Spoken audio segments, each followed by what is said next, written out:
The ticket was crumpled in my jeans pocket for 3 weeks before I bothered to check it. 3 weeks of walking past it every morning when I grabbed my work clothes. 3 weeks of feeling that familiar weight of paper and dreams that never come true. I was 29, working double shifts at a call center in Phoenix, living in a studio apartment where the air conditioning hadn't worked since 2019, and honestly, I'd stopped believing in luck a long time ago. But that Tuesday morning in March, something made me smooth out that wrinkled piece of paper. Maybe it was the eviction notice taped to my door, or maybe it was the text from my mom asking if I could help out with groceries again when I was already living on ramen and hope. I sat on my secondhand couch, coffee growing cold in my hands, and pulled up the lottery website on my cracked phone screen. The first number matched, then the second. My heart started doing this weird fluttering thing, like a bird trapped in my chest. Third number, match. Fourth, match. I set my coffee down because my hands were shaking too badly to hold it steady. Fifth number matched, and I was standing up without realizing it, staring at my phone like it was showing me something impossible. The Powerball number. 23. The same number I'd been playing for 6 years, ever since I moved out of my childhood home in Tucson. My birthday, February 23rd. I had won $47 million. If you've ever had your entire world flip upside down in the span of 30 seconds, you know that feeling where your brain just stops working, where reality becomes this thing that's happening to someone else, and you're just watching it from outside your body. I stood there in my tiny apartment, surrounded by unpaid bills and thrift store furniture, holding a piece of paper worth more money than I could comprehend. And then the strangest thing happened. Instead of screaming or crying or calling someone, instead of doing any of the things you'd expect someone to do, I felt this cold, calculating calm wash over me. Because in that moment, I realized I had been handed something more valuable than money. I had been given power. The power to see who people really were when they thought I had nothing to offer them. Hit that subscribe button if you want to hear how I used $47 million to destroy the people who destroyed me first. Because what I discovered about my own family in the next 6 months changed everything I thought I knew about love, loyalty, and revenge. I folded the ticket carefully and put it back in my pocket.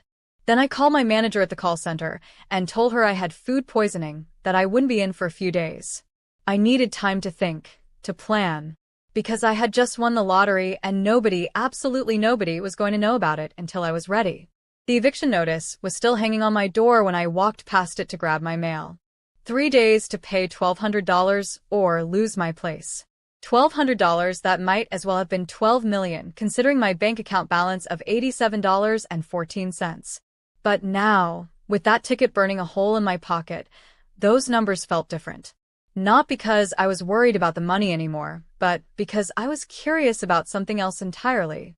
I pulled out my phone and scrolled through my contacts until I found my sister's number. Jade and I had been close once, back when we were kids sharing a bedroom in our mom's double-wide trailer. But somewhere in our 20s, she'd married a guy named Connor who worked in tech, moved to Scottsdale, and started acting like our childhood was something embarrassing she'd rather forget. She drove a BMW now, lived in a house with a pool, posted Instagram photos of weekend trips to Sedona and Napa Valley. The last time I'd asked her for help, when my car broke down and I needed $300 to fix it, she'd given me this lecture about personal responsibility and making better choices. She'd sent me a link to a financial planning app and suggested I learn to budget. This from the woman who spent $300 on a single dinner at some trendy restaurant downtown. But today, with $47 million in my pocket, I was going to give her a chance to be the sister I remembered. The one who used to split her Halloween candy with me, who held my hand during thunderstorms, who promised we'd always take care of each other no matter what. I dialed her number and waited. It rang 4 times before she answered, and I could hear that familiar tone of slight irritation in her voice, like I was interrupting something important. "Hey Mia, what's up? I'm actually heading into a meeting, so I can't really talk long." Always busy. Always important. Always somewhere better than wherever I was. "I know, I'm sorry. Jade, I'm in trouble. Real trouble this time." The silence stretched between us, and I could practically hear her internal eye roll through the phone. "What kind of trouble?" I'm getting evicted. I have 3 days to come up with $1,200 and I don't have it. I've already picked up extra shifts. I've sold everything I can sell. I'm out of options. My voice cracked a little on that last part, which wasn't entirely acting. Even with the winning ticket in my pocket, the fear and desperation of the past few months were real. The shame of having to ask, again, was real. Mia, we've talked about this. You can't keep living paycheck to paycheck and expecting other people to bail you out. Have you looked into that budgeting app one sent you? Have you considered maybe finding a roommate or moving somewhere cheaper? There it was. The lecture. The condescension wrapped up in concern, like she was doing me a favor by explaining how to be an adult. Like I hadn't been surviving on my own since I was 18, while she moved straight from mom's house to her husband's bank account. I know, you're right. It's just, Jade, I'm scared. I don't know what I'm going to do if I lose this place. I can't move back home. Mom's already struggling. I just need a little help to get back on my feet. Another pause. I could hear her tapping something, probably her fingernails on her desk. Probably doing her meeting prep while her sister begged for help staying housed. Look, I feel bad, I do. But Connor and I just put a down payment on the cabin in Flagstaff, and money's tight for us two right now. Maybe you could ask Mom? Or, what about taking out a personal loan? Money was tight. For the woman who'd posted a photo just last week of a $400 bottle of wine she'd ordered at dinner. The woman whose husband made six figures and who'd never worked a day since her wedding. I already asked Mom. She doesn't have it either. And my credit's not good enough for a loan, you know that. I'm sorry, Mia. I really am. But you're a smart girl. You'll figure something out. You always do. Smart enough to figure out survival, but not smart enough to deserve actual help from my own sister. Not smart enough to matter when it conflicted with her real estate investments and wine collections. Okay, I said quietly. I understand. Thanks anyway. Hey, don't be like that. You know I love you, right? It's just tough love sometimes. You'll thank me later when you've learned to be more independent. Independent. Like she would know anything about independence. I love you too, I said, because I did. Despite everything, I still loved the girl who used to braid my hair and tell me stories about the life we'd have when we grew up. But I was starting to hate the woman she'd become. After I hung up, I sat in my car in the parking lot of a grocery store and made 3 more calls. My brother Danny in Albuquerque, who listened to my situation and then spent 10 minutes explaining why he couldn't help because his wife Jenny was pregnant and they were saving for the baby. Fair enough, actually. I might have bought that excuse if I hadn't seen his Facebook posts about the new motorcycle he'd bought just 2 weeks earlier.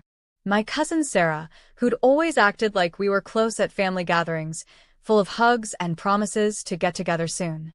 She told me she was between jobs herself, which might have been true except for the LinkedIn update she'd posted that morning about her promotion to regional manager. And finally, my mom. Sweet, tired, overwhelmed mom, who'd raised 4 kids mostly on her own and worked herself to the bone to keep us fed. She listened to everything, and I could hear her crying softly on the other end of the line. Baby, I'm so sorry. I wish I had it, you know I do. I've got maybe $200 I could send you, but that's everything until my next paycheck. $200. From the woman who'd given up her own meals to make sure we had food as kids. Who'd worked 3 jobs to keep us in school clothes and school supplies. Who'd never asked for anything from any of us except to be decent human beings. $200 she couldn't afford to give, offered without hesitation or lectures or conditions. While her other children, the ones who'd climbed out of poverty and into comfortable middle-class lives, couldn't be bothered to help their sister avoid homelessness. Mom, keep your money. Please. I'll figure something out. Are you sure? I could. I'm sure. I love you. That night, I walked through my apartment looking at everything with new eyes. The couch I'd bought secondhand for $50 and spent 3 years paying off. The dishes I'd inherited from my grandmother, chipped but precious. The books I'd collected over the years, my only real luxury. The photos on the fridge, family pictures from when we were young and poor but together. Back when we thought being broke was the worst thing that could happen to a family. I now knew that being forgotten was worse.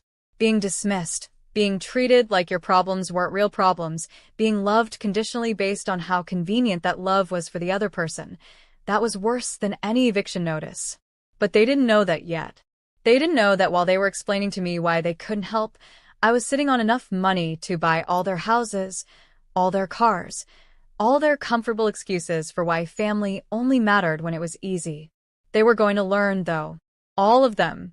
I pulled the lottery ticket out of my pocket and looked at those beautiful, life-changing numbers one more time. Then I tucked it away and started planning. Because this wasn't just about money anymore. This was about truth. About showing people who they really were when they thought you couldn't do anything about it. And I was going to take my time with it. Every single person who'd failed me in my moment of need was going to get a front row seat to exactly who they'd chosen not to help. The next morning, I did something that should have felt strange, but somehow felt perfectly natural. I got dressed in my rattiest jeans and a t-shirt with a hole in the collar, made sure my hair looked appropriately desperate, and drove my beat-up Honda Civic to the Arizona lottery office. The woman behind the bulletproof glass looked at me like I was just another bottom feeder hoping for a miracle. Which, to be fair, is exactly what I was supposed to look like. She barely glanced up from her computer when I slid the ticket through the slot. "Need this checked," I said, keeping my voice flat and tired. She scanned it without interest, and then her whole face changed. Her eyes went wide. She looked at the screen, then at me, then back at the screen. She actually stood up from her chair. "Ma'am, I'm going to need you to wait here. I have to get my supervisor." 20 minutes later, I was sitting in a small office with 3 lottery officials who looked more excited than I felt. They kept congratulating me, asking how I was feeling, if I had family to call. I told them I needed time to process everything, that I wanted to claim the money quietly, without publicity. They assured me that was possible, that plenty of winners chose to remain anonymous. The paperwork took 2 hours. They explained the taxes, the payment options, the investment opportunities. I chose the lump sum, about $28 million after taxes. Still more money than I could spend in 3 lifetimes if I tried. But the most important part came when they asked about immediate needs. "Do you need any emergency funds while we process everything? Sometimes it takes a few weeks to get the full payout arranged, and we can provide an advance for immediate expenses." I thought about my eviction notice, about the $1,200 that had felt so impossible just yesterday. Actually, yes. I'm having some housing issues. Could I get maybe $1,500 today? They arranged it within an hour. $1,500 in cash. Money I could have used to pay my rent and buy groceries and pretend this lottery ticket had never existed. Money that would have solved my immediate crisis and let me continue being the struggling family member everyone could pity and dismiss and ignore. Instead, I drove straight to my bank and deposited the money. Then I went home and waited. The eviction notice was still there, fluttering in the desert wind. I had the money to pay it sitting in my account, but I wasn't going to. Not yet. Because I wanted to see what happened when the people who were supposed to love me thought I was about to lose everything. I called my landlord that afternoon and explained my situation. He was a decent guy, actually a local contractor who owned a few rental properties but wasn't some corporate slumlord. I'd been a good tenant for 2 years, always paid on time until the last few months when my hours got cut at work. "Look, Mia, I like you, I do. But I've got bills too. If you can't get the money together by Friday, I have to start the process." "I understand, Mr. Peterson. I'm trying everything I can think of." He sighed. "I'll tell you what. If you can get me $800 by Friday, I'll let you make up the rest over the next 2 months. That's the best I can do." $800. Even more manageable than the original $1,200. I thanked him and promised I'd do my best. Then I made another round of calls. This time I started with my brother Danny. Same sob story, but now with a glimmer of hope. "Danny, I talked to my landlord. He said if I can get $800 by Friday, he'll work with me on the rest. I'm so close to figuring this out." Danny listened to my plea with the same distracted tone as before. "I wish I could help, Mia, but like I said, with the baby coming and everything." I know. It's just $800. That's like what you spent on that motorcycle helmet, right?" I couldn't resist the little dig. There was a pause. How did you look? That was different, okay? That was for safety equipment. And it was before we found out about the baby. Before you found out. Like pregnancy was a surprise in 2024 for a married couple in their 30s. But I let it slide. You're right, I'm sorry. I'm just scared, you know? I've never been this close to being homeless. You won't be homeless. Mom would never let that happen. There it was. The assumption that someone else would handle it.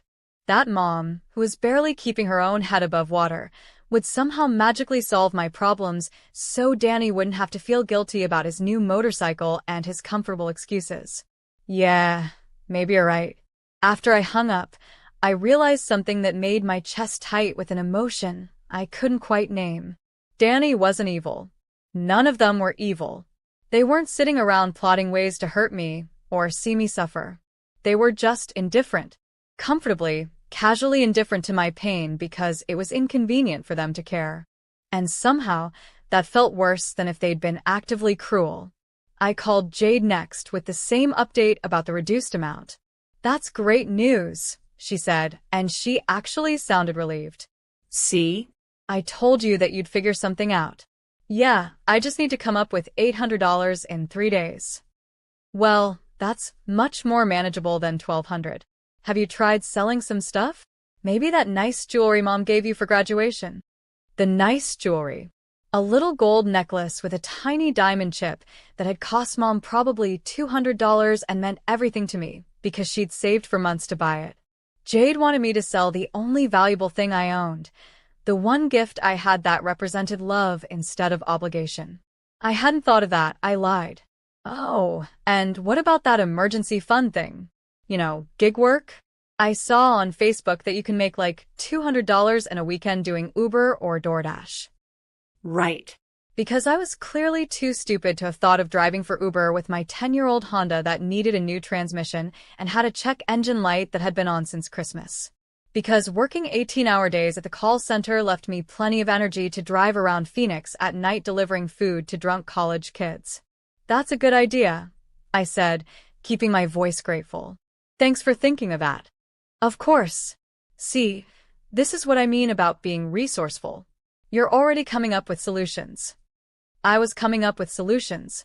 She was coming up with ways to avoid helping while still feeling like a supportive sister.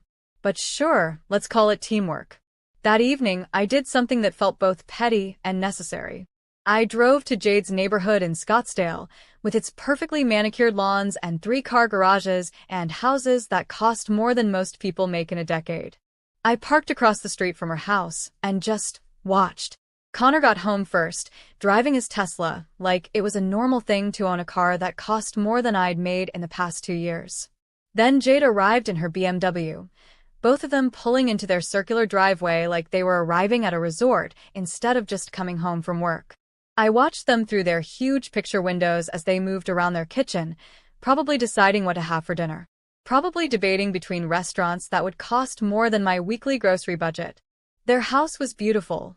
All clean lines and expensive furniture, and art on the walls that wasn't just posters tacked up with pushpins. This was the life my sister had built. This was what she'd worked for, what she'd married for, what she'd distanced herself from our family for. And it was beautiful, honestly. I wasn't envious of the house or the cars or even the money. Exactly. I was envious of the security.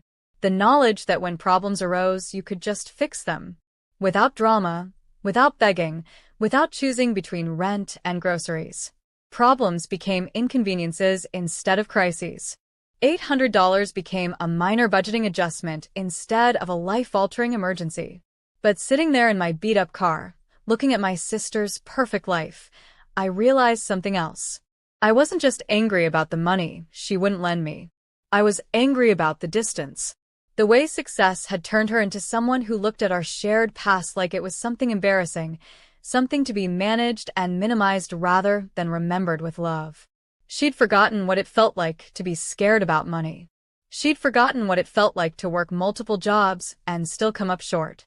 She'd forgotten what it felt like to ask for help and mean it, to need something so desperately that your pride became irrelevant. And maybe that forgetting was natural. Maybe it was even healthy in a way. but it had also made her into someone who could lecture her desperate sister about budgeting apps while sitting in a house that cost more than most people would see in a lifetime. I started my car and drove home through the desert night, past strip malls and apartment complexes, and all the places where people like me lived. People who were one emergency away from disaster, one medical bill away from bankruptcy, one cut in hours away from homelessness. But not me. Not anymore. I had $28 million coming my way, and nobody knew it except the lottery officials and me. Tomorrow was Thursday. I had one more day to see if anyone would surprise me, if anyone would step up and prove that blood was thicker than comfort, if anyone would choose love over convenience. I wasn't holding my breath. Thursday morning came with a text from my mom at 6 a.m., probably sent before she left for her shift at the diner. Sweetheart, I keep thinking about yesterday. I talked to Mr. Garcia at the restaurant, and he said I could pick up some extra catering shifts this weekend. I know I said keep the money, but I want to help. Can you wait until Monday? I should have about $400 by then. $400. My 62-year-old mother, who'd been working since she was 14, who had arthritis in her hands and feet from decades of manual labor, who'd raised 4 kids mostly alone. She was going to work extra shifts on her feet for 10 hours a day so her grown daughter wouldn't get evicted. I sat on my couch staring at that text for 20 minutes, feeling something crack inside my chest. She was going to hurt herself to help me. She was going to sacrifice her body and her rest and her tiny amount of free time because her other children had better things to do with their money. I typed and deleted about 15 different responses. What I wanted to say was, Mom, I won the lottery. You never have to work another day in your life. What I needed to say was something that would stop her from killing herself for me without revealing the truth I wasn't ready to share. Mom, you're the most incredible person I know, but please don't do that. I'm figuring something else out. I promise I'll be okay. I love you more than you know. Her response came immediately. Are you sure? You know I don't mind. She didn't mind. Of course she didn't mind. She'd been putting her children first for so long that she'd forgotten how to put herself anywhere at all. I'm sure. Take care of yourself. Please. But even as I sent it, I was making mental notes. Mom would be taken care of. Whatever else happened with this lottery money, whatever games I played with the rest of my family, Mom was going to be okay. She was going to have a house with no mortgage, a car that started every time, enough money to retire if she wanted to or keep working because she enjoyed it instead of because she had to. The rest of them, though? The jury was still out. I called in sick to work again and spent the morning researching something I never thought I'd need to know about: how to stay anonymous after winning the lottery. Turns out Arizona is one of the states that allows winners to remain completely private if you set up a trust. I made some calls to lawyers, started that process rolling. By afternoon, I had a meeting scheduled for the following week with an attorney who specialized in exactly this kind of situation. Then I decided to conduct another little experiment. I drove to the fancy outdoor mall where Jade liked to shop, the one with the expensive boutiques and the restaurants with valet parking. I knew her schedule pretty well. She always went to her Pilates class on Thursday afternoons, then usually grabbed coffee at this place called Grind Coffee that charged $8 for a latte. Sure enough, I spotted her BMW in the parking lot and found her inside, sitting at a corner table with 2 women I recognized from her Instagram posts. Her Scottsdale mom friends, the ones who all looked like variations of the same person with their highlighted hair and designer workout clothes and massive engagement rings. I watched them through the window for a few minutes, these women laughing over their expensive coffee drinks, probably planning their next wine tasting or spa day or weekend trip to California. They looked so carefree, so unburdened by anything more serious than whether to get the regular or oat milk in their lattes. Then I walked inside. Jade looked up when she heard my voice ordering coffee, and I saw that familiar flash of embarrassment cross her face. The same look she used to get when we were teenagers and I'd show up at her fancy friends' houses in my Walmart clothes. Mia, what are you doing here? I turned around with my simple coffee, black, because I couldn't afford the fancy editions, and tried to look surprised to see her. Oh, hey, I was just in the area. Thought I'd treat myself to good coffee for once. I gestured at her friends with a smile. Don't let me interrupt. I'm just grabbing this to go. But Jade, to her credit, waved me over. Come sit for a minute. Ladies, this is my sister Mia. Mia, this is Rachel and Bethany. Rachel and Bethany. Of course those were their names. They both gave me the kind of smile that was polite but didn't quite reach their eyes, the smile that said they were trying to figure out what category to put me in based on my appearance. So, what brings you to this part of town? Rachel asked, and I could hear the subtle probe in her voice. What are you doing in our neighborhood? Her tone implied. Actually, I was hoping to run into my sister. I wanted to update her on my situation. Jade shifted uncomfortably. Oh, right. How's that going? This was perfect. Here was my sister, sitting with her wealthy friends, about to hear whether her poor sister was going to end up on the streets while she sipped her $8 latte. Well, I talked to my landlord. He's willing to work with me if I can come up with $800 by tomorrow. That's great, Jade said, and she genuinely looked relieved. See? I told you you'd work something out. Yeah, I'm getting close. I've been selling things, picking up extra shifts. I actually sold my grandmother's ring today. I hadn't, of course. That ring was sitting safely in my jewelry box at home. But I wanted to see her reaction to the idea that I was sacrificing family heirlooms to avoid homelessness. Oh no, she said, but there was no real distress in her voice. Well, at least it's for a good cause, right? Grandma would understand. Would she, though? Would our grandmother, who'd lived through the Depression and saved every penny, who'd bought that ring for herself with money from her first real job, would she understand her granddaughter being forced to sell it because her other granddaughter wouldn't loan her $800? Rachel and Bethany were looking between us with the kind of fascination people have for other people's drama when it doesn't affect them personally. Like we were a reality show they could watch without having to participate in. How much more do you need? Bethany asked, and for a second I thought she might be about to offer help. Just about 300 now. I'm almost there. Oh, that's nothing, Rachel exclaimed. Can't you just put it on a credit card? Right. Because people who are about to be evicted typically have credit cards with available limits. Because that's how poverty works in their world, temporarily inconvenient, easily solved with plastic. My credit's not great right now, I said quietly. The table got awkward then, the way it always does when poor people problems intrude on rich people conversations. They didn't know what to say to that. In their world, bad credit was something that happened to other people, people who made bad choices, people who weren't like them. Well, Jade said, clearly wanting to change the subject, I'm sure you'll figure it out. You always do. You always do. Like surviving was a skill I'd chosen to develop instead of a necessity forced on me by circumstances. Like being resourceful in the face of poverty was some kind of admirable hobby instead of pure desperation. I finished my coffee and stood up. I should go. I have another shift tonight. Another shift? Bethany asked. How many jobs do you have? 3, technically. The call center, some freelance writing when I can get it, and I just started doing some cleaning work on weekends. The silence at their table was deafening. 3 jobs. Working 7 days a week just to barely keep her head above water while her sister sat drinking $8 lattes and discussing vacation plans. Wow, Rachel said finally.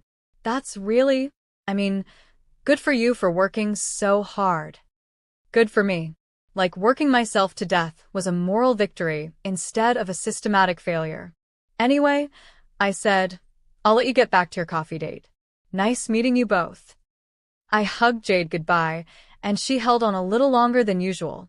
For a second, I thought she might say something, might offer the help I was pretending to need. But she just squeezed my shoulders and said, Take care of yourself, okay? As I walked away, I could hear them talking in low voices behind me, probably discussing how sad it was that some people had to work 3 jobs, how lucky they were that their husbands made good money, how they couldn't imagine living like that. But I could imagine it because I was living it. Or, at least, I had been until 3 days ago when my entire world changed with 6 numbers on a crumpled lottery ticket. I sat in my car in the parking lot for a few minutes, watching my sister through the window as she rejoined her friend's conversation.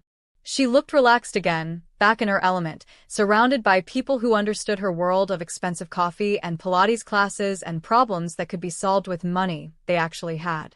And I realized something that made my chest ache. I wasn't just testing whether my family would help me in a crisis.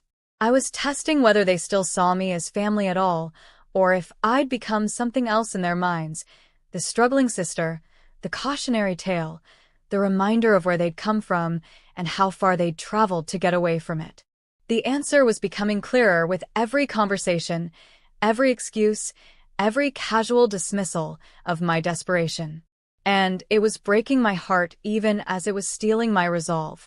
Tomorrow was Friday, the deadline.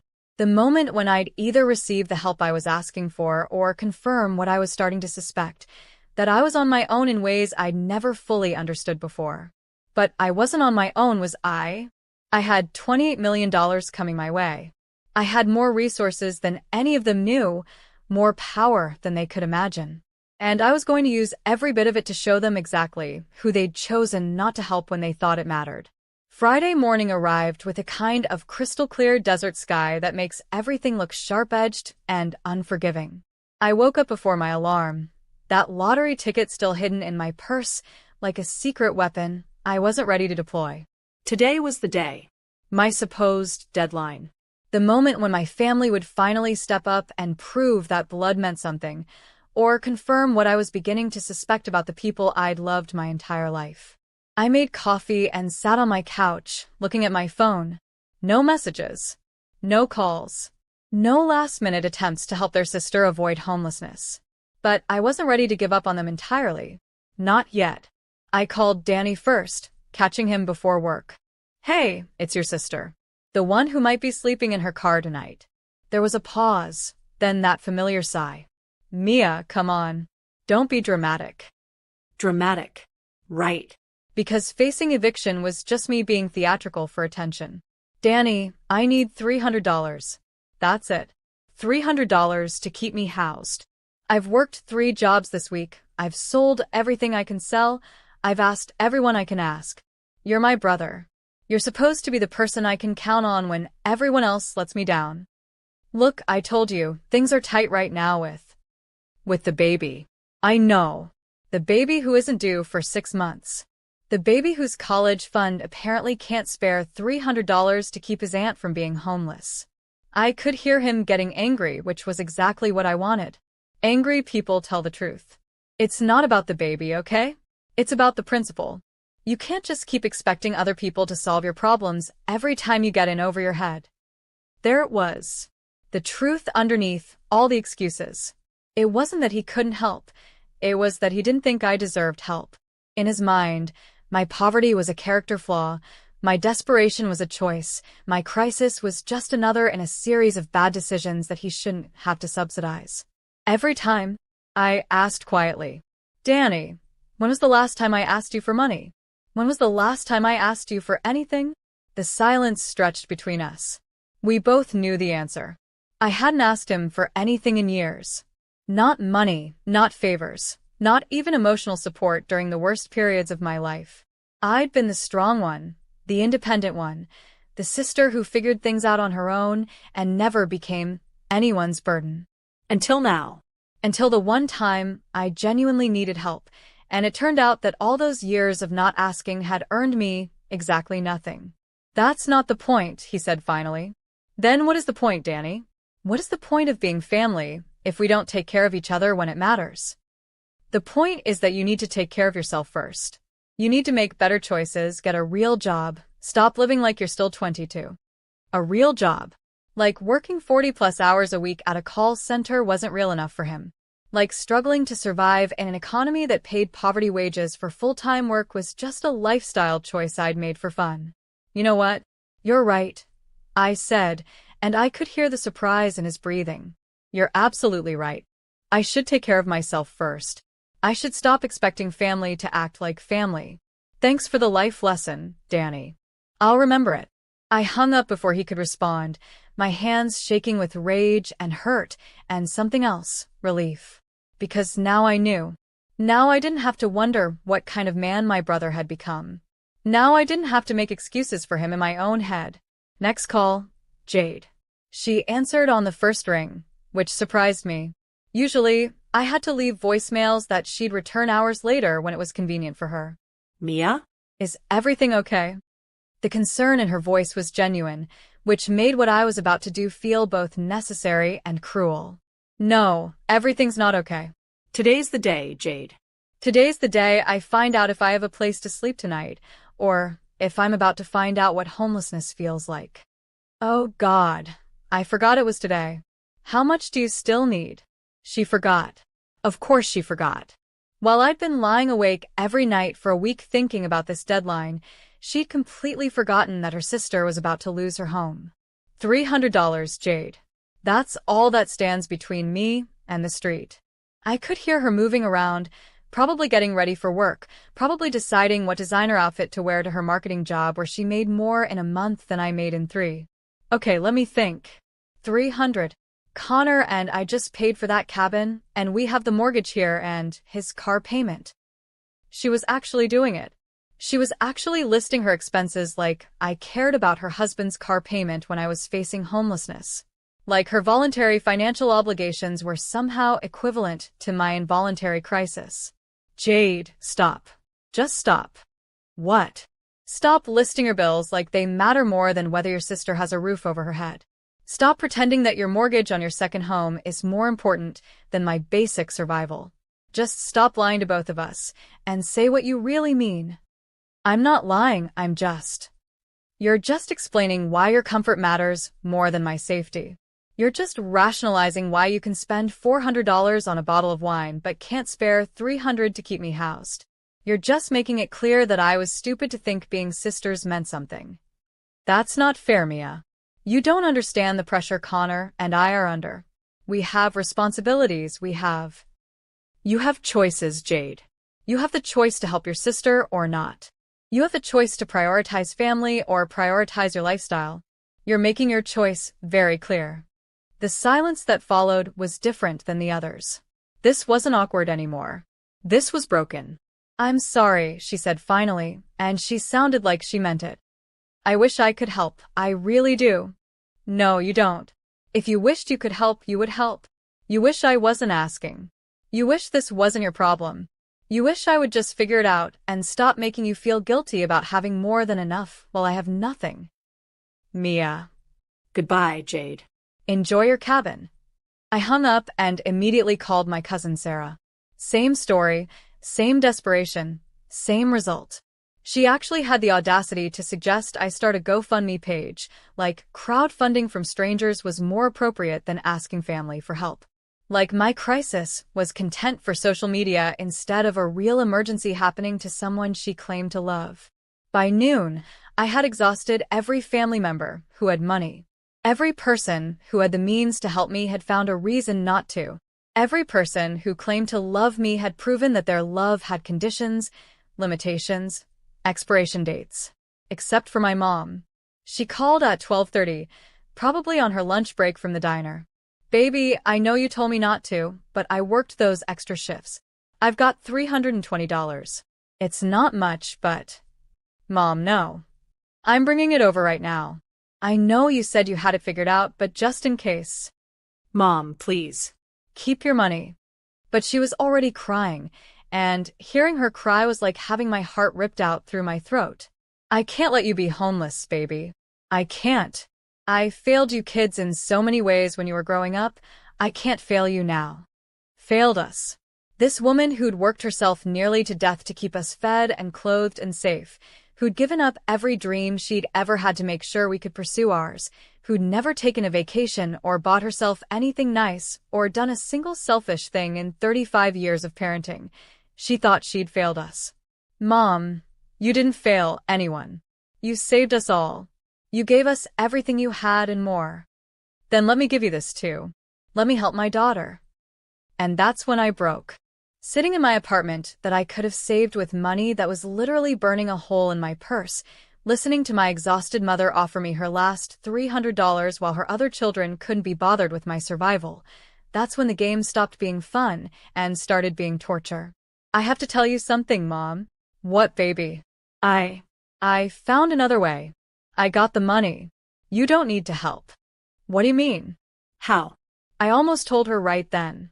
I almost said, Mom, I won the lottery. You never have to worry about money again. None of us do. But I wasn't ready. The plan wasn't complete. The lesson wasn't finished. I found a way. Keep your money. Please. I love you so much. Are you sure? Are you absolutely sure? I'm sure. After I hung up, I sat in my quiet apartment and felt something I'd never experienced before, the specific rage that comes from being shown exactly how little you matter to people who are supposed to matter most to you. The fury that comes from watching people you love choose their own comfort over your basic needs. The betrayal that comes from realizing that family is just a word unless people choose to make it mean something. But you know what? If you've ever been abandoned by people who were supposed to stand by you, you know this feeling too. You know what it's like to discover that love is conditional, that loyalty has limits, that blood means nothing when it's inconvenient. And if you're still watching this video, you probably want to know what I did next. How I used $47 million to teach my family a lesson they'd never forget. Hit that like button if you want to see how this story ends, because trust me, you're not ready for what happened when they found out who they'd refused to help. I drove to my landlord's office at 3 o'clock that afternoon. Mr. Peterson looked up from his desk when I walked in, and I could see the sympathy in his eyes. He probably thought I was coming to beg for more time, to grovel for another extension, to throw myself on his mercy. Instead, I pulled out an envelope with $800 in cash. Here's what I owe you, plus next month's rent in advance. His eyebrows shot up. Mia, where did you get this? I sold some things. Picked up extra work. Got resourceful. I couldn't keep the bitterness out of my voice when I said that last word. Well, I'm glad you worked it out. You're a good tenant. A good tenant. Reliable, quiet, never caused problems, always paid on time until life got hard. The kind of person who deserved a little compassion when things went wrong. But my own family hadn't seen it that way. That evening, I did something I'd never done before in my adult life. I went shopping without looking at prices. I drove to the grocery store and bought real food, fresh vegetables, good meat, bread that wasn't day-old, coffee that didn't come in a can. I spent more on groceries that night than I usually spent in a month, and it felt like the most rebellious thing I'd ever done. Then I went home and made myself a real dinner while I planned the next phase of my education campaign. Because that's what this was now, not revenge exactly, but education. I was going to teach my family about consequences, about what it felt like to be on the other side of their compassion when they needed something they couldn't get for themselves. They thought they knew me. They thought they knew poor, struggling Mia who would always figure things out on her own, who would never be anyone's burden, who would disappear quietly into whatever hole poor people crawled into when they became inconvenient. But they were about to meet a different version of me. They were about to meet Mia with options. Mia with power. Mia who remembered every single person who'd stepped up and every single person who'd stepped away when she'd needed them most. And the beautiful thing was, they had no idea what was coming. They probably thought my crisis was over, that I'd somehow scraped together enough money to solve my own problems like I always did. They could go back to their comfortable lives and their expensive hobbies and their casual indifference to other people's pain. For now. 2 weeks passed before I made my first move. 2 weeks of going to work at the call center, living in my same apartment, driving my same beat-up car, while $28 million sat in a trust fund that only I knew about. 2 weeks of watching my family post on social media about their weekend trips and restaurant meals and shopping hauls, while I pretended to still be the struggling sister who'd barely avoided homelessness. The waiting was deliberate. I wanted them to forget about my crisis, to go back to their normal lives where my problems didn't intrude on their consciousness. I wanted them comfortable and unsuspecting when I began to reveal exactly who they'd chosen not to help. My first target was Danny. I knew his routine. Saturday mornings, he took his new motorcycle out for rides through the mountains outside Albuquerque. He posted about it constantly, photos of himself in his expensive gear, action shots of the bike on winding roads, captions about freedom and the open road, and living life to the fullest. That motorcycle that had been more important than his sister's housing. I drove to Albuquerque on a Friday night and checked into a hotel. Not a cheap motel like I would have 2 weeks earlier, but a nice place with room service and thread count sheets that cost more than my old monthly grocery budget. I ordered an expensive bottle of wine, ran a hot bath, and planned my Saturday morning surprise. At 7 a.m., I was parked outside Danny and Jenny's house in the suburbs, the kind of neighborhood where every lawn was perfectly maintained and every driveway had two cars that cost more than most people's annual salary. I watched Danny load his motorcycle gear into his truck, probably heading out for his weekly ride. I followed him. He drove to a popular starting point in the foothills, a parking area where other motorcycle enthusiasts gathered on weekend mornings. I watched him unload his bike, gear up in his leather jacket and expensive helmet, check his equipment with the careful attention of someone who'd invested serious money in his hobby. Then I walked over and tapped him on the shoulder. "Fancy meeting you here." He spun around, and I've never seen anyone's face go through so many emotions so quickly. Surprise, confusion, guilt, and finally a kind of defensive anger. Mia? "What the hell are you doing here? How did you even know I'd be here?" "Instagram," I said simply. "You post about your rides every weekend." "Nice bike, by the way. How much did this setup cost?" "5,000? 10. His jaw tightened. "What do you want?" "I wanted to see it. The thing that was more important than keeping your sister housed. I wanted to see what $8,000 of motorcycle equipment looks like." "It wasn't 8,000. "No? How much then?" "Because whatever it was more than the $300 I needed to avoid being evicted. It was more than what you could spare to help family." Other riders were starting to look at us, drawn by the tension in our voices. Danny glanced around nervously. "Look, this isn't the place." "Oh, this is exactly the place. This is the place where you come to play with your toys while your sister works 3 jobs to survive. This is where you spend your weekends while she sells family jewelry to make rent. This seems like the perfect place to have this conversation." "Mia, you're being unreasonable. I told you we're saving for the baby." I laughed, but there was no humor in it. Right. "The baby? How much have you spent on baby preparations so far, Danny? How much has actually gone into savings versus how much has gone into that bike?" He couldn't answer because we both knew the truth. The baby was an excuse, not a reason. The baby had been a convenient way to justify not helping without having to admit that he simply didn't want to. "You know what the funny thing is?" I continued, my voice getting louder. "I actually figured it out. I kept my apartment. I'm not homeless. I didn't need your help after all." Relief flickered across his face, and that's when I knew I had him exactly where I wanted him. But here's what I learned in the process, Danny. I learned that when I really needed you, when I was facing the worst crisis of my adult life, you weren't there. I learned that your love for me has conditions. I learned that being your sister means nothing when it costs you something.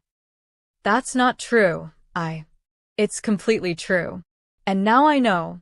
Now I know exactly what you think of me, exactly what our relationship is worth to you. $300. That's the price of your sister's well-being. Less than you spent on that helmet. I started walking away, then turned back. "Enjoy your ride, Danny. Enjoy your freedom and your open road and your expensive hobby. But remember that every time you get on that bike, you're riding something that was more important to you than your own sister." I left him standing there in his leather jacket, surrounded by his weekend warrior friends who'd heard every word. Let him explain that to them. Let him try to justify why he'd prioritized recreation over family to a bunch of strangers who now knew exactly what kind of brother he was. But I wasn't done with Danny. That was just the opening move. On Sunday morning, I did something I'd never been able to afford before. I hired a car service to take me to the fancy brunch place where Jenny liked to meet her mom friends. I'd seen the Instagram posts, the mimosas and avocado toast, and artfully arranged plates that cost $40 for what amounted to eggs and fruit. I walked in wearing clothes I'd bought the day before. Not expensive clothes, but nice ones.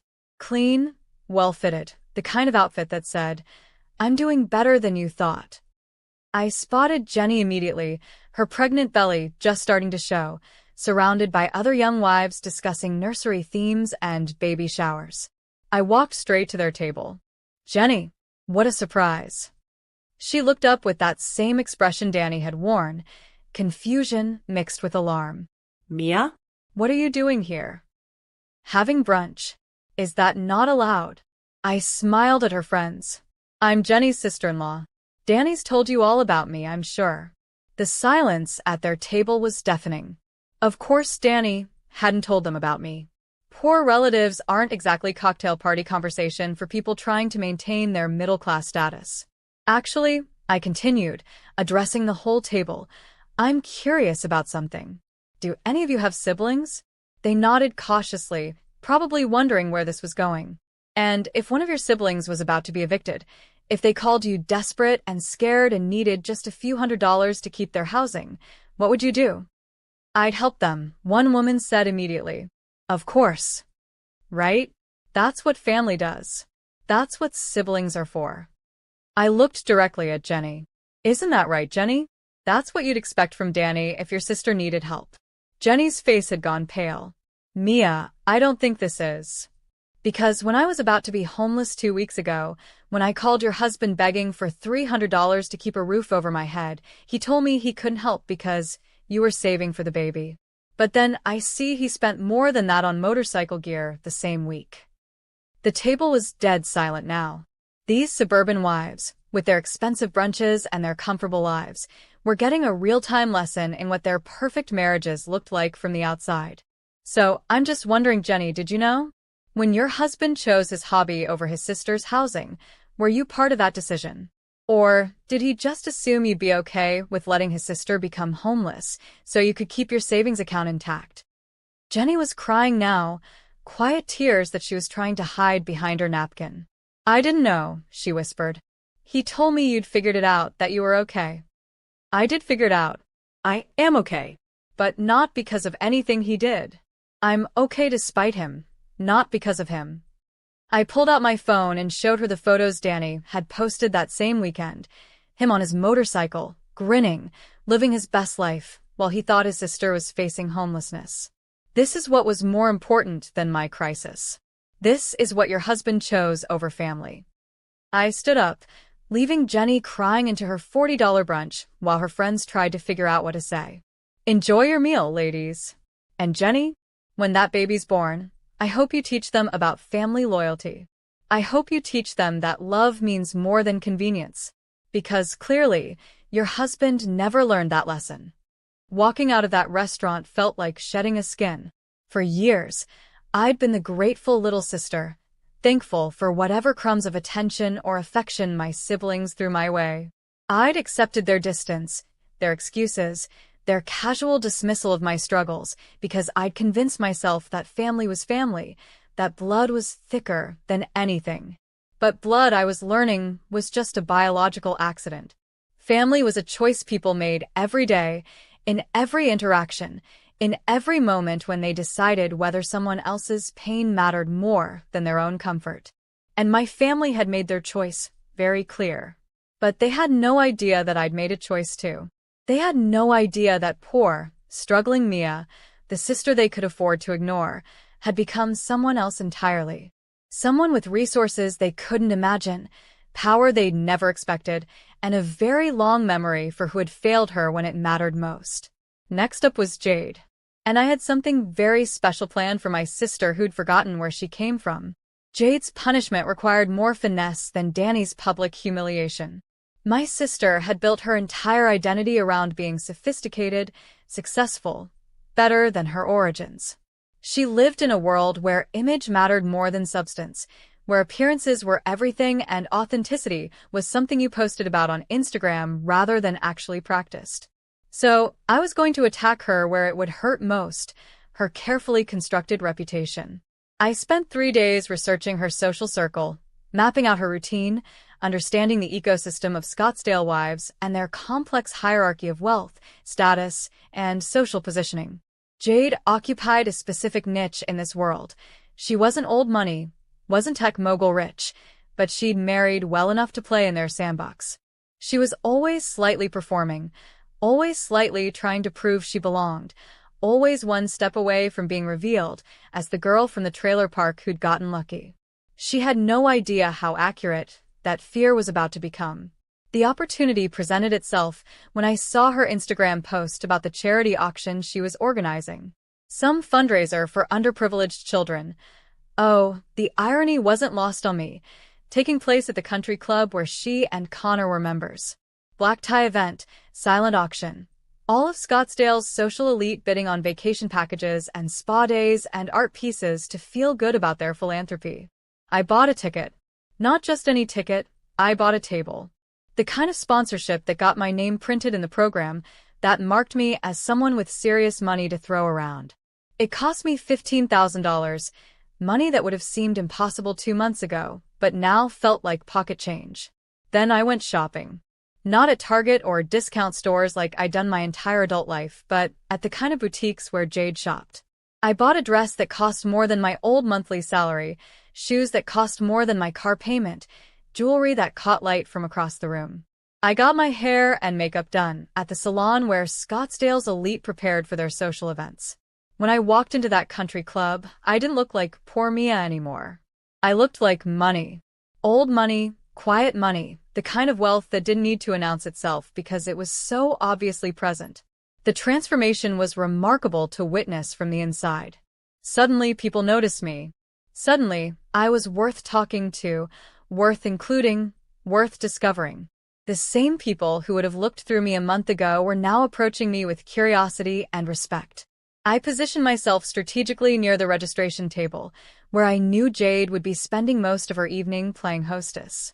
I waited, sipping champagne that cost more per bottle than I used to spend on groceries in a week, watching my sister work the room in her element.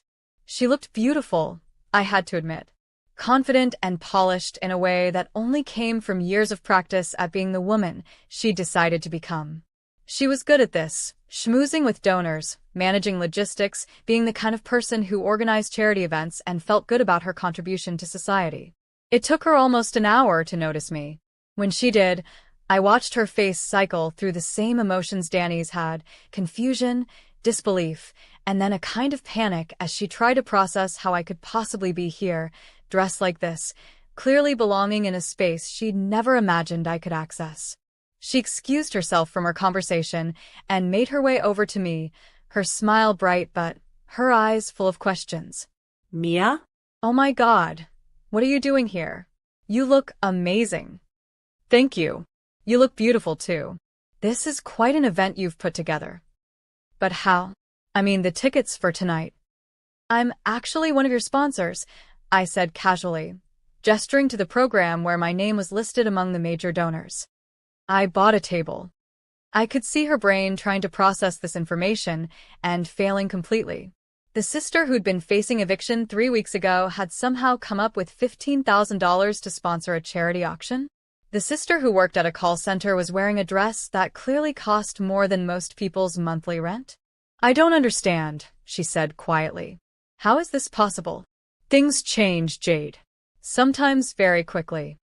Before she could ask more questions, I was approached by another woman, Margaret Whitman, according to her name tag, one of the country club's major donors and clearly someone important in this social ecosystem. Excuse me, are you Mia? I saw your name on the sponsor list and I have to say your contribution is so generous. Are you new to the area? I've lived in Phoenix for years, actually. I just haven't been in a position to support causes like this until recently. Well, we're so glad you're here. What line of work are you in? I smiled mysteriously. Investment management. I came into some assets recently that opened up new opportunities. It wasn't technically a lie. I was managing investments now, $28 million worth of investments that were growing by the day. Jade stood there listening to this conversation with increasing bewilderment. Margaret was treating me like exactly the kind of person Jade spent her life trying to impress, someone with real money, real status, real importance in their world.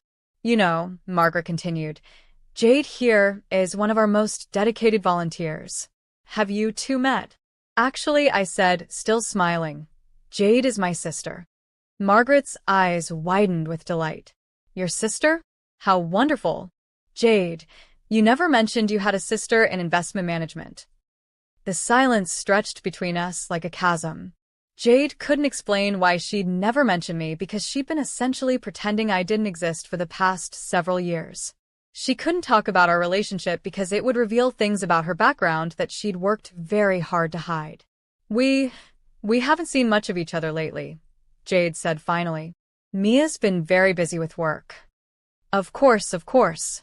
The investment world keeps you running, doesn't it? Margaret patted my arm. Well, I hope we'll see more of you at our events. We can always use someone with your resources and generosity. As Margaret walked away, Jade grabbed my arm. We need to talk. Now. She led me to a quiet corner of the club's terrace, away from the crowd and the music and the clinking of champagne glasses. What the hell is going on, Mia? 3 weeks ago you were about to be evicted, and now you're dropping $15,000 on charity auctions? Where did this money come from? I took a slow sip of my champagne, letting the question hang in the air between us. Does it matter where it came from? Of course it matters. People don't just suddenly become wealthy overnight. Did you get a loan? Are you in debt up to your eyeballs? Because if you are, this is exactly the kind of stupid decision that got you in trouble in the first place. There it was. Even faced with evidence that I clearly had money, real money, not borrowed money, she still assumed I was making bad choices. She still assumed I was the screw-up sister who needed lectures about financial responsibility. No debt, Jade. This is all mine. That's impossible. You work at a call center. You were selling jewelry to make rent. You can't just what? Can't just have money? Can't just belong in a place like this? Can't just be someone worth knowing? That's not what I meant. It's exactly what you meant. It's what you've meant for years. Poor Mia, struggling Mia, Mia who makes bad choices and needs advice and isn't quite good enough for your new life. People were starting to glance in our direction, drawn by the tension in our voices. This was exactly what Jade would want to avoid, a scene, drama, anything that might tarnish her carefully maintained image. Please keep your voice down, she whispered. Why? Afraid your friends might learn something real about you? Afraid they might find out you're not actually the kind of person who helps her family in crisis situations. Her face went white. You're still upset about the money thing. But you said you figured it out, you said. I did figure it out. I figured out exactly who you are when someone you claim to love needs help. I figured out that your affection for me has a dollar amount attached to it, and that amount is less than what you spend on a single bottle of wine. That's not fair, Mia. You know our finances are complicated. Your finances aren't complicated. Your priorities are just different than I thought they were. Your loyalty is just more conditional than I realized. I finished my champagne and set the glass down on a nearby table. You know what's funny, Jade? All those years I thought you were embarrassed by where we came from, by Mom's trailer and the food stamps and the way we had to shop at thrift stores. I thought you wanted to forget our past because it wasn't pretty enough for your new life. Mia, that's not. But I was wrong. You weren't embarrassed by our past. You were embarrassed by me. By the fact that I stayed poor while you got rich. By the fact that I reminded you of who you used to be before you decided that person wasn't good enough. I started walking back toward the party, then paused and turned around one more time. Enjoy the rest of your event, Jade. Enjoy your charity work and your philanthropy and your generous contribution to underprivileged children. I hope it makes you feel good about yourself. Wait, Mia. Please. I want to understand what's happening here. What's happening here is that your sister, the one you couldn't spare $800 to help, just outspent you at your own charity auction. What's happening here is that the embarrassment you've been trying to distance yourself from is now someone you need to impress. I walked away, leaving her standing on that terrace in her beautiful dress, finally understanding that the power dynamic between us had shifted in ways she couldn't comprehend. The rest of the evening was delicious. I bid on auction items with casual confidence, writing checks that made people notice me, remember me, want to know more about me. I networked with Jade's social circle, establishing myself as someone worth knowing, someone with resources and influence. And I watched my sister try to navigate the confusion of having her struggling family member suddenly become someone more important in her social ecosystem than she was. By the time the evening ended, I'd spent $40,000. $40,000 that established me as a major player in Jade's carefully constructed world. $40,000 that bought me respect, attention, and social currency in the circles where she'd worked so hard to establish herself. But more than that, I'd spent $40,000 to show my sister exactly who she'd chosen not to help.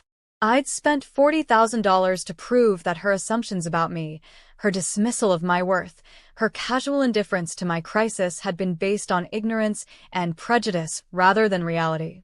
The girl from the trailer park was back in her life, but now I was the one with power. Now I was the one who belonged. Now I was the one people wanted to impress. And she had no idea this was just the beginning.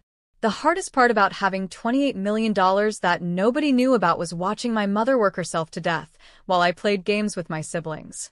Every day I delayed telling her the truth was another day she spent on her feet for 10 hours, another day she worried about bills, another day she lived with the bone-deep exhaustion of someone who'd been fighting poverty for 40 years and was tired of losing. But I wasn't ready to tell her yet. Not because I wanted to punish her. Mom was the only one who'd tried to help me, the only one who'd offered everything she had without conditions or lectures. I wasn't ready to tell her because once I did, the game would be over. She'd want me to share the truth with everyone, to help everyone, to forgive everyone. That's who she was, someone who believed in family loyalty even when that loyalty wasn't returned. And I wasn't done teaching lessons yet. But I could start taking care of her in small ways, ways that wouldn't raise suspicions but would make her life easier, while I finished what I'd started with my siblings. I drove to Tucson on a Saturday morning, making the drive I'd made countless times over the years to visit Mom in the same trailer park where I'd grown up. Nothing ever changed there. The same rusted mailboxes, the same cracked streets, the same feeling of being forgotten by the world that moved past on the interstate without slowing down. Mom's double-wide looked exactly the same as always, clean but worn, maintained but tired, like everything else in her life. The screen door that never quite closed right, the steps that wobbled when you walked on them, the air conditioning unit that sounded like a freight train but barely cooled the space. She answered the door in her work uniform, the polyester dress and comfortable shoes that marked her as someone who served other people's food for a living. Even on her day off, she was getting ready to go in for an extra shift. Mia. What a surprise, baby. What are you doing here? Can't I just come visit my mom without a reason?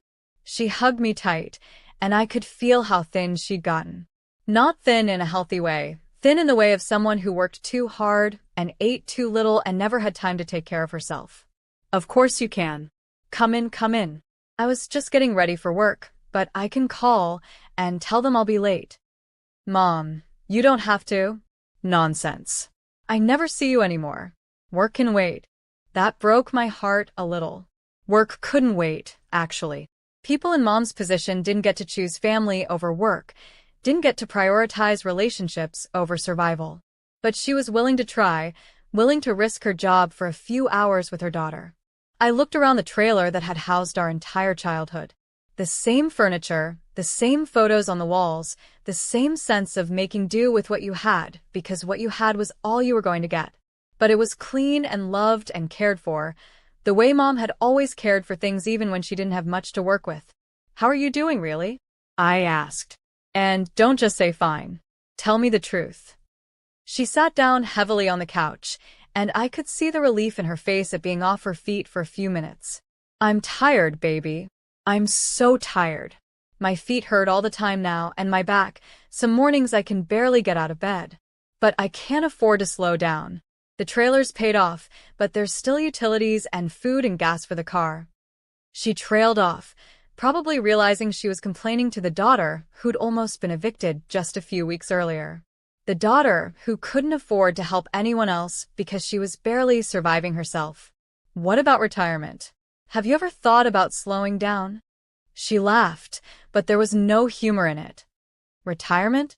Honey, people like me don't get to retire. I'll probably work until I drop dead in someone's dining room. That's not true, Mom. Things can change. I'm 62 years old, Mia. I've got maybe $800 in savings and no pension. The only thing that's going to change is that I'll get older and more tired and less able to do this job. But I'll keep doing it because I don't have a choice. I looked at this woman who'd given me everything, who'd sacrificed every dream she'd ever had to make sure her children could have better lives.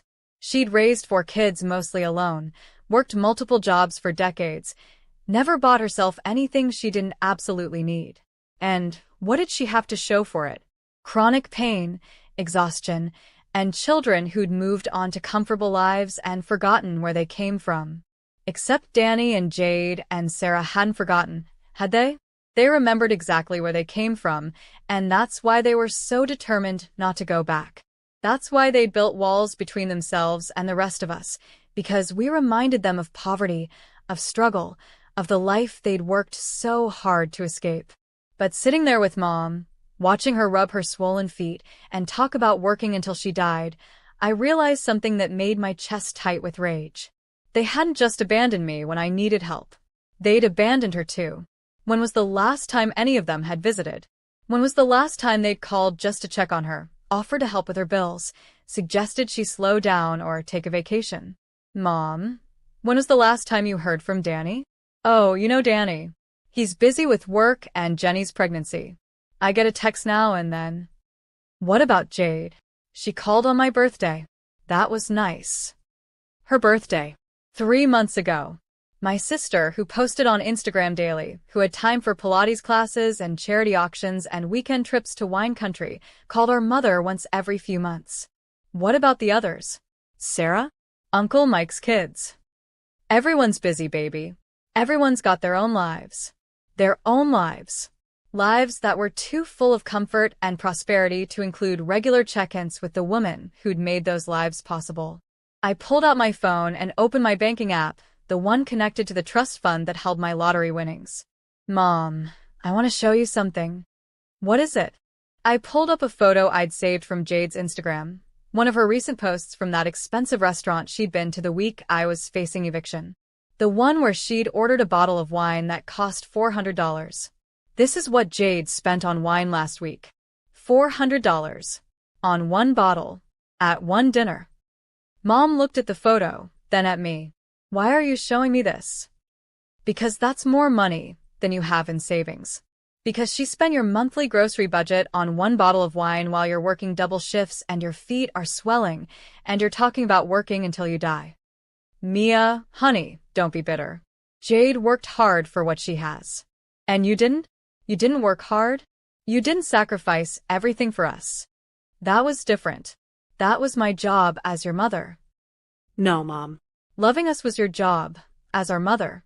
Killing yourself to keep us fed was you going above and beyond what anyone should have to do. And now that your children are successful, now that they have the resources to make sure you never have to worry about money again, where are they? She didn't answer because we both knew where they were. They were living their comfortable lives, posting about their vacations and their purchases and their achievements, while the woman who'd made it all possible worked herself to exhaustion in a job that was destroying her body. I need to tell you something, Mom. Something important. What, baby? I took a deep breath. This wasn't how I'd planned to do this, but sitting there watching her prepare for another shift she couldn't afford to miss, another day of pain she couldn't afford to acknowledge, I couldn't wait any longer. Remember when I was about to be evicted, and you offered me your last $300? Of course. And remember how I said I'd found another way to get the money? Yes. Mom, I won the lottery. I won $47 million, and I've been keeping it secret because I wanted to see who would help me when they thought I had nothing. The silence that followed was complete. She stared at me like I'd spoken in a foreign language, like the words I'd just said couldn't possibly mean what she thought they meant. What did you say? I won the lottery, Mom. Before the eviction crisis.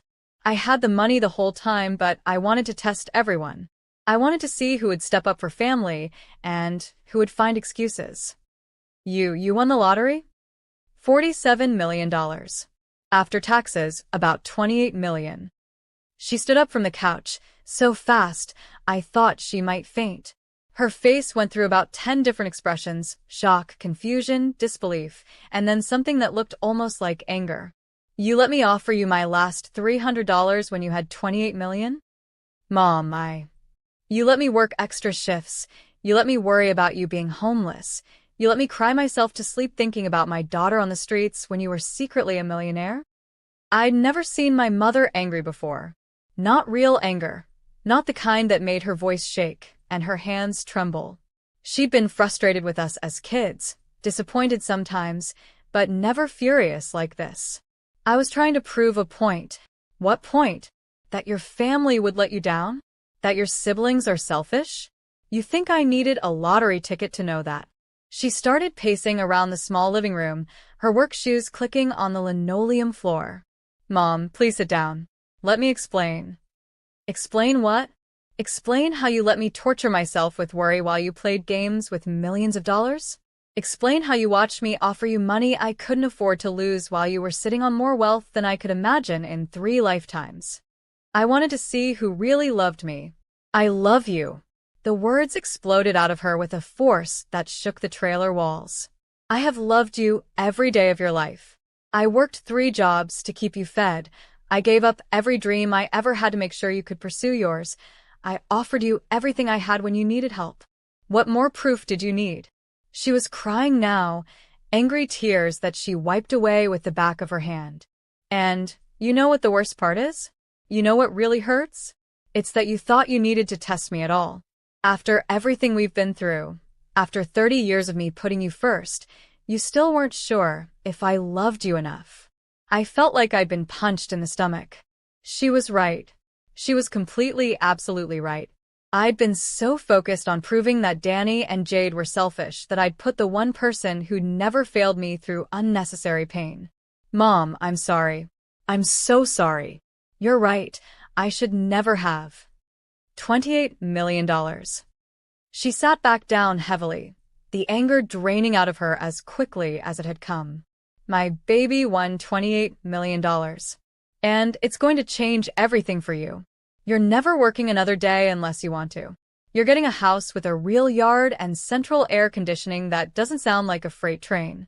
You're getting a car that starts every time and doesn't need repairs every month. You're going to have everything you deserve after a lifetime of giving everything to everyone else. She looked at me with tears still streaming down her face. I don't need millions of dollars, Mia. I just needed to know my children were okay. Well, now you know more than that. Now you know that one of your children can take care of you the way you took care of all of us. And the others? Danny and Jade and the rest of them? What happens when they find out? I smiled, and I know it wasn't a kind smile. They're going to find out exactly what it feels like to need something from someone who has the power to give it to them or not. They're going to learn what it feels like to be on the other side of compassion. Mia, honey, you can't punish people for not helping when you didn't actually need help. Can't I? They didn't know I didn't need it. As far as they knew, I was facing homelessness, and they chose their comfort over my survival. The fact that I secretly had money doesn't change what that choice revealed about who they really are. She was quiet for a long time, processing everything I'd told her. Finally, she spoke. What's your plan? My plan is to take care of you first and then deal with them. My plan is to make sure the one person who actually deserves this money gets to benefit from it. And then I'm going to teach my siblings a lesson about family loyalty that they'll never forget. 3 days after I told Mom about the lottery, she quit her job at the diner. She walked in on Monday morning, told her manager she was retiring effective immediately, and walked out with 35 years of grease stains and sore feet behind her forever. I'd bought her a house by then. Not a mansion, nothing that would seem suspicious. Just a nice 3-bedroom ranch in a quiet neighborhood where the air conditioning worked and the steps didn't wobble, and she had a real yard for the first time in her adult life. I'd also bought her a new car, set up trust funds for her future needs, and made sure she'd never have to worry about money again. But more importantly, I'd given her something she'd never had, the power to choose. She could volunteer if she wanted to, travel if she wanted to, take up hobbies she'd never had time for. For the first time since she was 18 years old and pregnant with her first child, she could live for herself instead of just surviving for everyone else. The transformation was beautiful to watch. Within a week, the constant tension in her shoulders began to ease. She started sleeping better, eating better, smiling more. She bought herself new clothes, not expensive clothes, just clothes that fit properly and weren't worn thin from years of washing. She got her hair done at an actual salon instead of cutting it herself in the bathroom mirror. But the most beautiful thing was watching her remember who she was underneath 35 years of exhaustion. She started reading again, something she'd loved as a young woman but never had time for as a working mother. She joined a gardening club and discovered she had a talent for growing things when she finally had the space and energy to try. She was happy. Really, genuinely happy for the first time I could remember. Which made what happened next even more satisfying. Danny called her on a Thursday evening. I was at her house helping her set up her new smart TV, technology she'd never been able to afford before, when her phone rang. "Hi, Mom. How are you doing?" I could hear his voice through the speaker.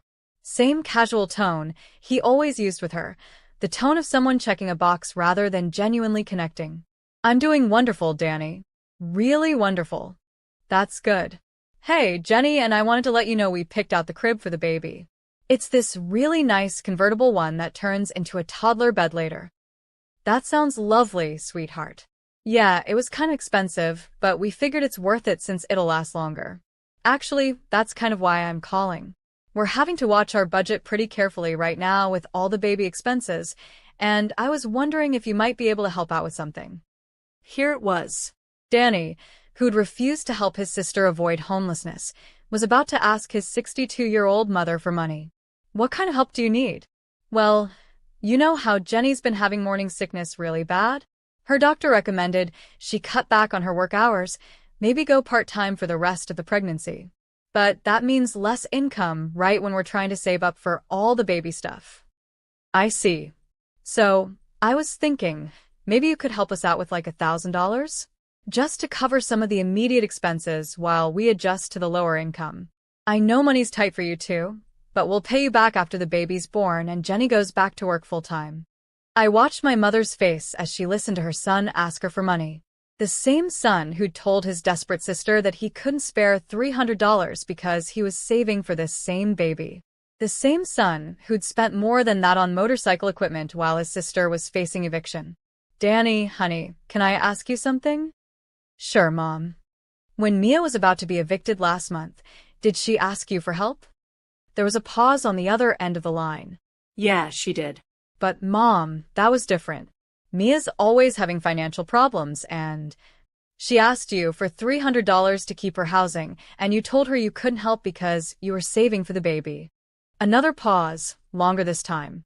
"Mom, I don't know what Mia told you, but..." "She didn't tell me anything, Danny. I'm asking you directly.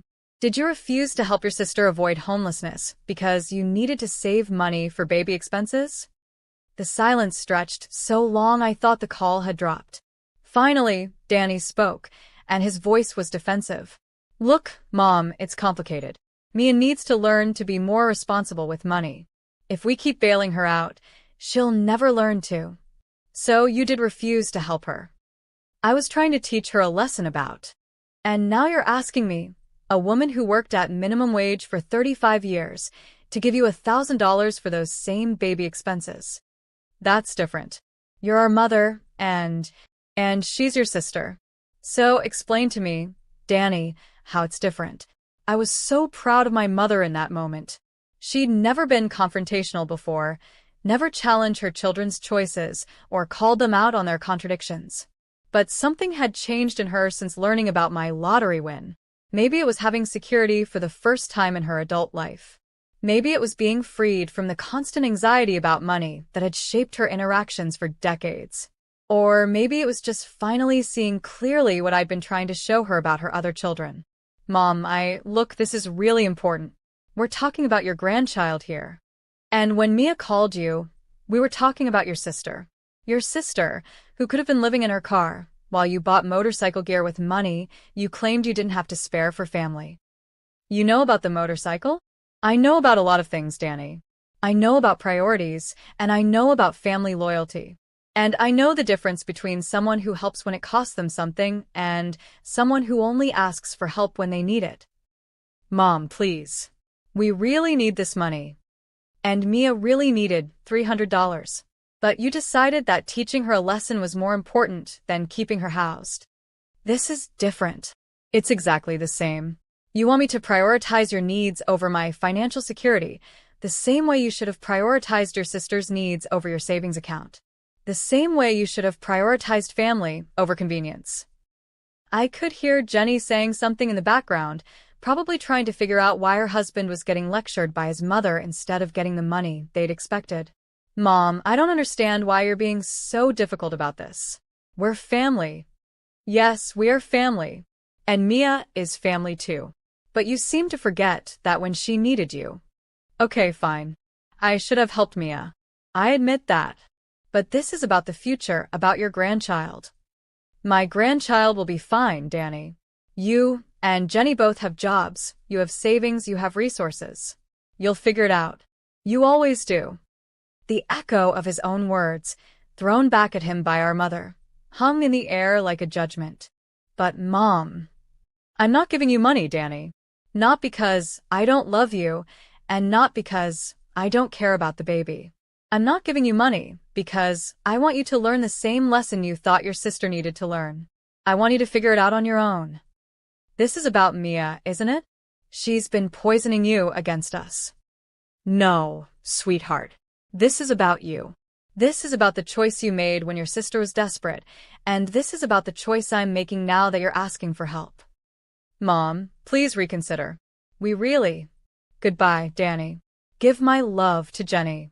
She hung up, and we sat in silence for a moment. Then she looked at me with tears in her eyes. That was the hardest thing I've ever done, but it was the right thing. I know it was. But it still hurts to disappoint your children, even when they've disappointed you first. He'll be fine, Mom. They'll figure it out, just like I had to figure it out. Just like you would have had to figure it out if you'd really needed the help. Exactly. Her phone started ringing again almost immediately. Danny, probably, or maybe Jenny, or maybe both of them trying to convince her to change her mind. She looked at the caller ID and sent it to voicemail. You know what the saddest part is? She said. It's not that he asked me for money. It's that it never occurred to him that there was anything wrong with asking me for money after refusing to help his sister. It's that he genuinely doesn't see the contradiction. That's what happens when you live in a bubble of privilege.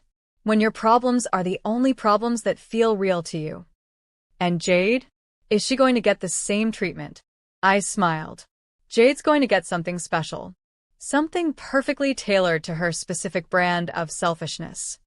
What are you planning? You'll see, Mom. You'll see. But first, Danny was going to get a follow-up lesson. Because one phone call wasn't enough to undo a lifetime of casual selfishness. One rejection wasn't enough to teach him what it felt like to be on the other side of family indifference. He was about to learn that actions have consequences, even when you think nobody's keeping score. 2 weeks after Mom refused to give Danny money, I executed the final phase of my plan. It was time for the grand revelation, time to show my family exactly who they'd chosen not to help and what that choice had cost them. I called a family meeting. Not just Danny and Jade, but everyone, cousins, aunts, uncles, anyone who'd been too busy or too broke or too indifferent to help when I'd needed them. I told them Mom had an important announcement to make, something about her future that she wanted to share with everyone at once. They probably thought she was sick. They probably thought she was going to tell them about some medical crisis, some emergency that would require them to step up and be supportive. The irony was delicious. We met at Mom's new house, though I'd asked her not to mention that it was new when people asked for the address. Let them figure it out when they arrived. Danny and Jenny came first, pulling into the driveway in their sensible family sedan, probably still bitter about Mom's refusal to fund their baby preparations. I watched from the window as Danny looked around the neighborhood with confusion, then checked the address on his phone twice before getting out of the car. Jade and Connor arrived next in their matching luxury vehicles, probably annoyed about having to drive to what they assumed was still the trailer park. The look on Jade's face when she saw the house was priceless, complete bewilderment mixed with the kind of panic that comes from having your assumptions about the world suddenly rearranged. One by one, the rest of the family arrived. Cousin Sarah with her husband, Uncle Mike and Aunt Linda, a handful of others who'd all had various excuses for why they couldn't spare a few $100s to help their relative avoid homelessness. They gathered in Mom's new living room, spacious, well-furnished, clearly expensive, and tried to make sense of what they were seeing.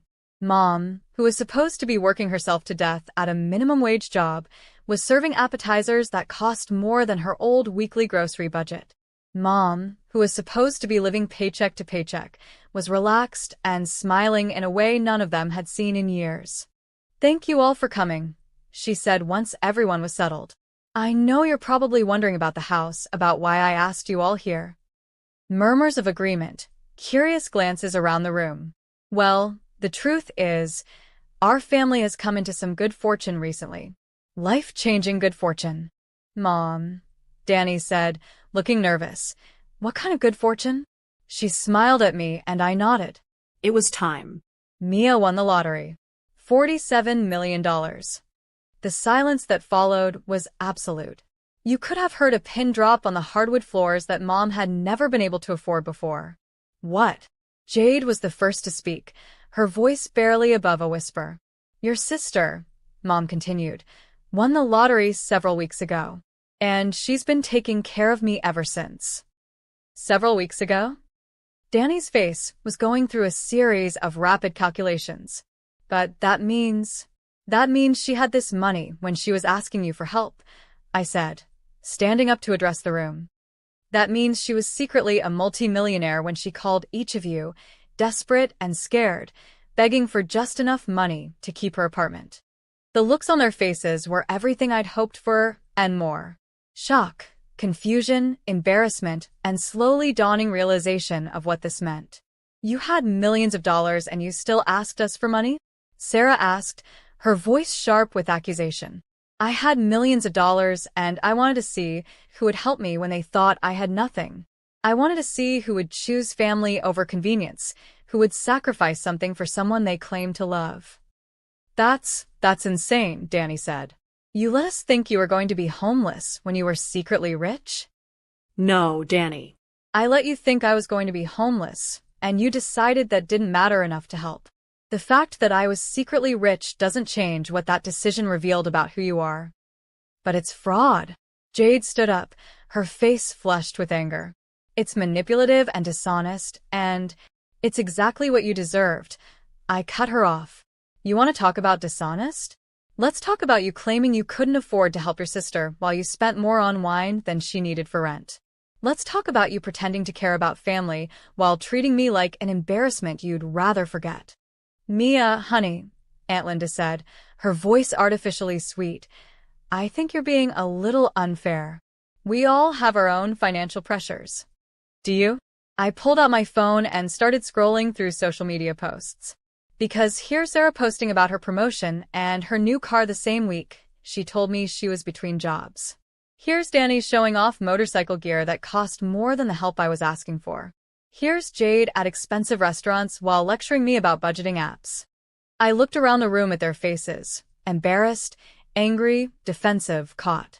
You all had the money to help. You just decided I wasn't worth helping. "We didn't know it was that serious," Uncle Mike said weakly. "I told you I was about to be evicted. How much more serious does it need to be?" "But you would have been fine anyway," Jenny said.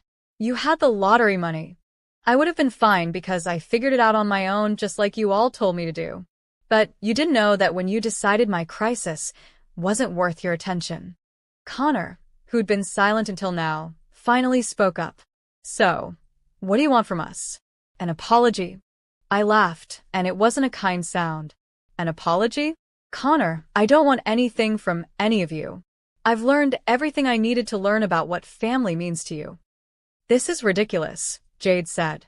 "You can't punish people for not helping when you didn't actually need help." "Can't I? Watch me." I walked to the center of the room and looked at each of them in turn. "Here's what's going to happen. Mom will never have to work again, never have to worry about money, never have to stress about bills or repairs or any of the things that kept her up at night for decades. She's going to live comfortably for the rest of her life because her daughter, who won the lottery, believes in taking care of family." "And the rest of us?" Danny asked quietly. "The rest of you are going to live with the knowledge that when someone you claim to love needed help, you chose your own comfort instead. You're going to live with knowing that your sister had the power to change all your lives forever, and you proved you didn't deserve it. Mia, please, Sarah said, and now she was crying.